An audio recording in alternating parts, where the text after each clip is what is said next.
One of the biggest challenges in marketing is that there's too many things out there, too many options, and there's too many third parties. And you just bleed out if you don't take control of your own situation and focus on what matters to you, what is good for your business, but also what doesn't feel like work, because then it's not work anymore. Suddenly you're enjoying it and you're accomplishing something. I'm Melanie Barr. Welcome back to the She Built It podcast, your go-to place to empower you to live the life and business that you crave. I'm here to talk about everything from having the courage to make life and career leaps to the details of how to lead effectively, create successful teams, implement strategies for growth, and infuse tech innovation. I'm here to celebrate your wins and navigate through your challenges. I live in the city now, but I grew up in a town of 1,000 people. I've navigated major life leaps, a senior level corporate career, worked in professional sports, and now as a successful entrepreneur who loves business, technology, family, and making meaningful connections with you and the She Built It community. I also love a good workout and dose of self-care. Magic happens when we focus on the part of ourselves and our business that brings us joy. So turn up the audio, open your favorite notes app, grab your favorite drink, and here we go. Welcome back to the She Built It podcast. Thank you for joining us, Kelly. Share with us your journey that led you to the creation of Screws and Stilettos and your Market Like A CMO course. I started in marketing and in college, but I had this idea that I was going to become an editor-in-chief of a magazine or newspaper, which back in the early 2000s, it still was on the radar. And I wanted to understand the internet. I went to liberal arts. I wasn't able to do marketing, advertising, and website development. So I had a professor let me do some special courses. And I taught myself web design, graphic design, and I learned how to use the internet. And I worked with a lot of alumni and just built them free websites to practice. So that was in college. Right afterwards, I worked at TripAdvisor. And it's probably one of the best experiences you can have from a fresh out of college or a new into marketing person. It was mirrored after Amex. And it's a marketing rotational program. And you're a full marketing associate, but you work 3 months at a time under the VP or leader of each department within marketing. So for 3 months, I worked for content marketing. 3 months, I worked for product marketing. You learn all the different areas. I learned what I don't love about marketing, what I don't think I'm the best at. But then I also learned where I was very skilled and the bridge that I could build between marketing, engineering, and sales. It ended up being my niche. It became the new niches department. And I stayed there for years while I built my own business as an entrepreneur and then left and did my own business. What I found is there's the middle need to connect to all the pieces. And that's where Screws and Stilettos came from, where it's not just the pretty things, it's the back end, it's the core, it's the foundation, it's the screws that hold it all together, as well as the marketing. If you don't have those two things working in tandem, then you're not going to be able to thrive. It's so true. And what great training for you out of college to be. That is an incredible training setup to be able to learn all those different areas. And so often it's learning what we don't want to do so we can thrive at what we do want to do. So it's interesting that you brought that up. It's true. And this was in 2008. So SEO was known, but it was still a new industry. And I didn't know what it was. And I joined. And it was amazing working at the different departments, learning all of the methods of madness behind SEM, all the methods of madness behind SEO, learning that content marketing from a forum and community perspective is not my cup of tea. I needed more of the grit. And that was one of the best things is that I then was able to tailor my strengths and my passions better by weeding out what was not what I wanted to do. How does your course help drive market results that leaders can be proud of and want to share? What the course's purpose is and what it does for somebody is it clears up the noise. It gives them a breath of fresh air where they can suddenly say, okay, I don't have to worry about all the new latest this. I don't have to know everything. I need to simplify. I need to define what is going to move my needle. And then I need to learn how to do that. And whether it's myself or my team, it's taking back the control and that simplicity and that ease on yourself that you don't need to do everything. You don't need to outsource everything and to stop the bleed. One of the biggest challenges in marketing is that there's too many things out there, too many options, and there's too many third parties. And you just bleed out if you don't take control of your own situation and focus on what matters to you, what is good for your business, but also what doesn't feel like work, what actually feels more like you're making a difference and you're happy doing it, because then it's not work anymore. Suddenly you're enjoying it and you're accomplishing something. That's honestly one of the best things about working with Courtney is I genuinely like working with her. And we've talked about having more people or going different directions, but we found our dynamic, our boutique, hands-on holding, getting to be part of our customers, clients, or people who are taking our course and helping them makes me feel a lot better.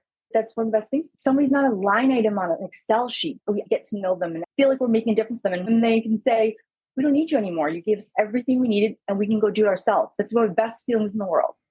And in a time where we're feeling more and more like we're signing up for a tech platform and there is no human touch, that human touch is so appreciated by all clients. I know it's appreciated by me when someone says, oh, you can't figure something out. You can have a call with a person and you don't have to throw so many things into ChatGPT and YouTube to try to figure out how to do it. And then taking that breath of fresh air too, because we're inundated with so much marketing and media that you start to feel like if you're not somewhere you should be. So I like that advice of going where your clients are living and going to the places that make you happy and where your business can thrive instead of feeling as a business you have to be everywhere.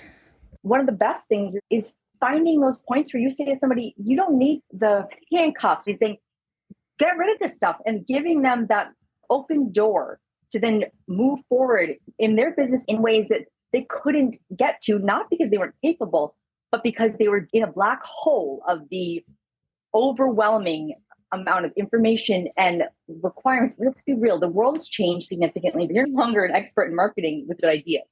You are an expert in listening, and you have to listen to what everybody else is telling you, and you need to give them what they want instantly, or you're going to lose out. And that's a hard change. What matters is you hear what your audience and your client's opinion is, and then you can be malleable and adjust to that. And that's a very different change in marketing. No one's going to come up with the next Nike swipe anymore. They're going to put things out there, and the users are going to come up with the next Nike swipe, and they're going to take it and go with it, because it's that the world is feeling very instant satisfaction. And that from a marketing perspective is a big shift from putting things out there and seeing what resonates versus listening and reacting to what's resonating. So true. And you mentioned Courtney, your co-founder. I talked to a lot of co-founders on the podcast, and it usually works when two co-founders have different strengths. And how have you found that you work together in the best way? We are Screws and Stilettos. Screws and Stilettos is the front and the back end. And depending on the day, one of us is on one side or the other. And it's a great thing to say, Courtney is better than me at SEO. I could be a B plus, A minus in SEO. She is an A plus. She is talented and good at it. Ads, I don't know another human who is more successful at Google Ads and can turn anything into a successful, quick ROI. But on the other hand, she knows that I am very good at building systems, building tools, building websites for somebody, or strategic development for people, where it's let's find your needs and then let's find the right solution that works for you, not the solution that works for everybody else. It's coming up with those strategic outside the box solutions is where I differentiate myself, but where I get a lot of pleasure and the joy out of is it's like problem solving. And it's nice when you find the piece that works for somebody. Yeah. Yeah. Such a great feeling. And I know we talked about talking to you both at the same time, but I like to talk to everyone individually because I like to learn where your skills and strength lie. Because usually with co-founders, we can learn two sides. In terms of our differences, I have no problem with talking a lot. So I have no problem with meeting different people and on the fly coming up with solutions or problems or just delving into the details. Courtney is more methodical, and she will get behind the numbers and come back with needle moving statistics and analysis. But both of those sides matter. You can strategically come up with the next greatest thing, you can get there. But then if you don't understand it and learn from it and continue to iterate and optimize, then what was the point in the beginning? You're just right back where you started. And it has to be fun to have someone to work with rather than feeling like you're on a ship completely by yourself. Someone to talk to. Corey's my sister, and we're two of 9 kids. And since day one, we just had a very good teamwork dynamic. And we started when I was working at a sandwich shop in bakery for years. And so since we were 14 and 15, we worked together and we've always debated, like, let's bring in different people. At one point, I started a business and Courtney flew from California to Massachusetts and started working with me. And at 120 employees, $5 million in a few years, the top 30 entrepreneurs in the world for the events industry. And I was like 20 something. And Courtney and I are like, we don't do what we started with, which was the development, the strategy, the design, because we were managing people. And going from 120 employees to Courtney and I deciding daily, it's just going to be us with our assistant, and that's it. And we are the right dynamic, the right niche. We don't want to become admin and supervisors and HR. We want to get in there and make a difference for people.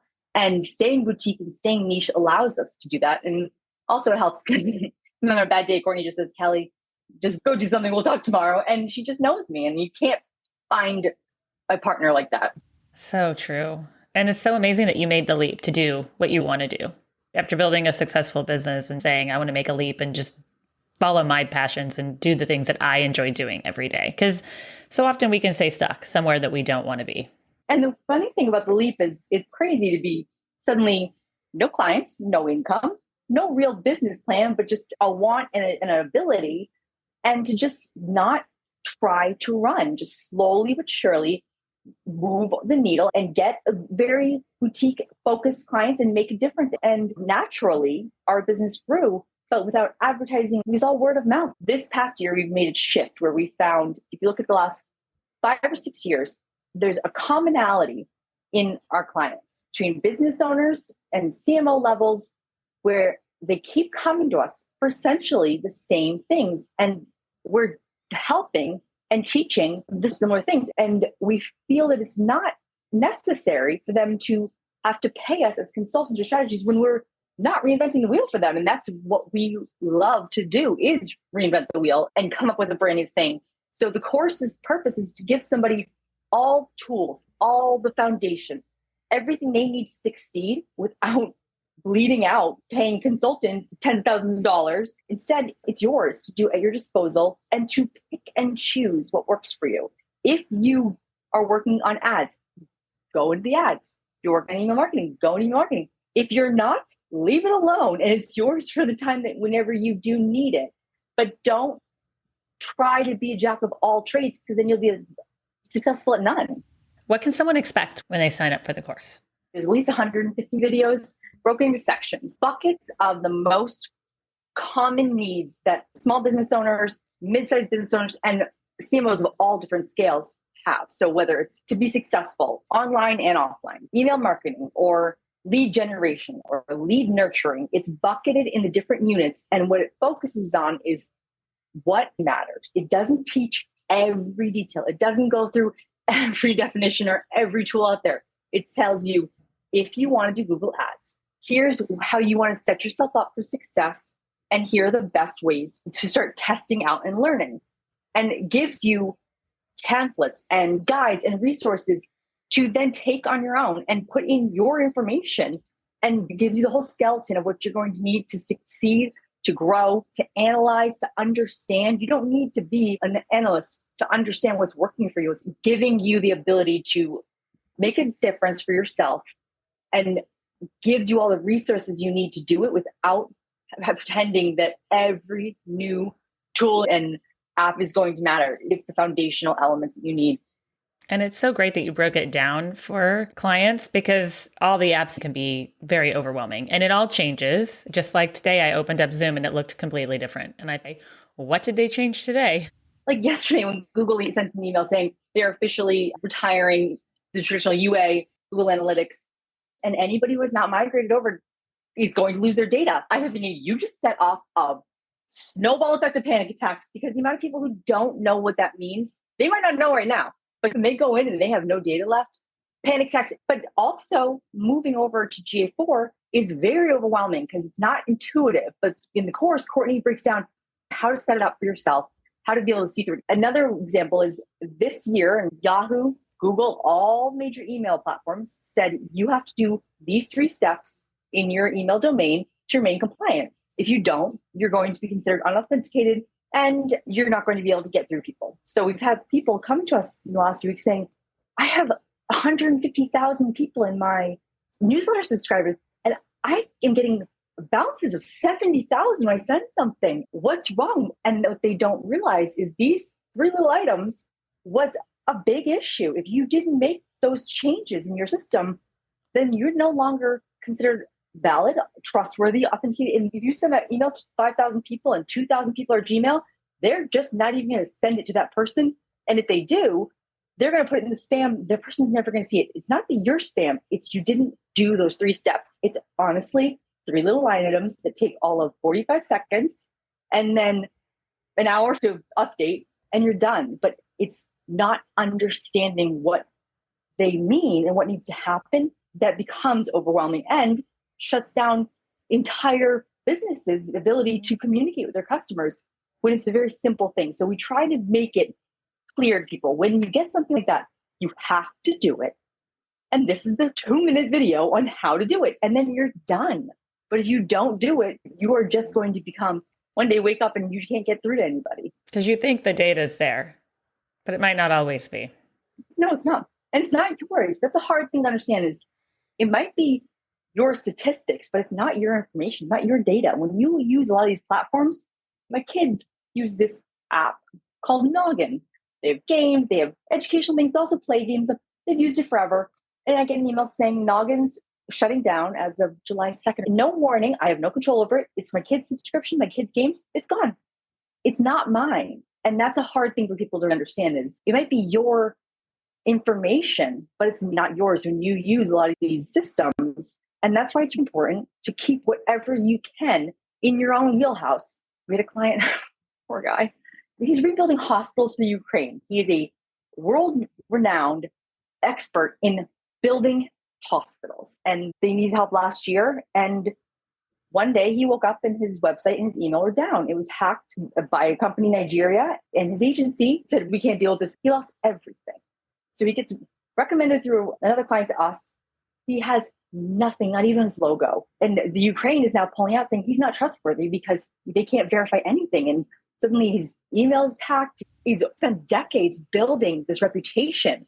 So now we're urgently building him a new online reputation so he can regain his own clients. It's shocking. And that's where we try to help people regain the control over their own destiny and own security. It's so great that you can give clients and people that peace of mind. That's why we'd like to stay the size we are. And we could bill out as an agency. We could have hundreds of clients. And then after you sign the dotted line, you're going to hand you off to somebody fresh out of college who has no clue what they're doing. And we're going to spend an hour a month talking with them. We genuinely don't believe in that mindset with our clients. We want to be hands-on every day and know that we made a difference to them. Magic happens when we focus on the part of ourselves and our business that brings us joy. We've talked a lot about business today, but what is one thing that you do to make sure you're finding and living your joy? My 7-year-old has intestinal failure, so she's hospital homebound. So she has to stay home and the teacher comes to the house and spends several months a year in the hospital.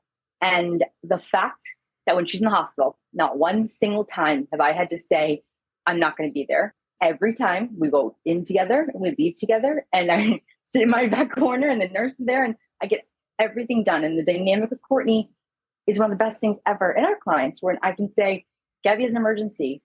And they say, okay, no problem. You'll get the job done no matter what. And Courtney will pick up if it's something immediately needed. They know I'm going to get it done. And I don't have to choose my livelihood, my clients, and my child's life. I can do both very well and without guilt or frustration or harboring ill will towards them because they have a website that needs to get launched tomorrow. That website's still going to get launched tomorrow, but it may be done in this hospital room rather than in my office. And that's pretty magical. Yeah, it's great you can have that work-life balance.